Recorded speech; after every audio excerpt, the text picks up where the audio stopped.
Dharoi one વિભાગની એક ઓફિસને ફરીથી સીલ મારતી વિજાપુર કોર્ટ દાવામાં વળતર ચૂકવવાના હુકમ બાદ વળતર નહીં ચૂકવતા ધરોઈ વન વિભાગની કચેરીને સીલ મરાવી।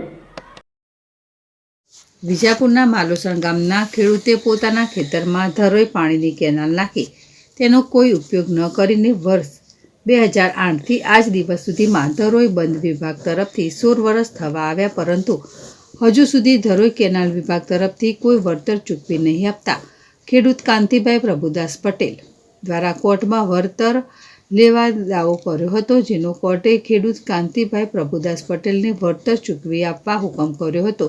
જે દાવામાં હુકમ થયા બાદ પણ વળતર નહીં ચૂકવતા હિસાબી શાખાની ઓફિસમાં કોમ્પ્યુટર સહિતની ચીજવસ્તુઓ સાથે કોર્ટે ઓફિસને સીલ માર્યું હતું, પરંતુ કાર્યપાલક ઇજનેર SS પટેલ દ્વારા કોર્ટ સમક્ષ બાહેધરી આપી હતી કે ખેડૂતને તેઓનું વળતર 2 મહિનામાં ચૂકવી આપવામાં આવશે। તેમ છતાંય કોર્ટમાં કોઈ જ રકમ જમા નહીં કરાવતા કોર્ટે ઇજનેર ધરોઈ કેનાલ વિભાગ એકને કારણ દર્શક નોટિસ આપી હતી, જેમાં કોઈ સંતોષકારક જવાબ નહીં મળતા કોર્ટે ફરીથી ધરોઈ બંધ વિભાગ એકની ઓફિસને સીલ મારી જ્યાં સુધી ખેડૂત પટેલ કાંતિભાઈ પ્રભુદાસને એમના વળતરના નાણાં ન ચૂકવાય ત્યાં સુધી ઓફિસને મારેલ સીલ કોઈએ ખોલવું નહીં। જો સીલ ખોલવામાં કોઈ કસૂરદાર બનશે તો તેની સામે શિક્ષાત્મક પગલાં ભરવામાં આવશે। ફરીથી ધરોઈ વિભાગ એકની કચેરીના મારેલ સીલના પગલે ધરોઈ વિભાગ એકની કચેરી ચર્ચામાં આવી છે।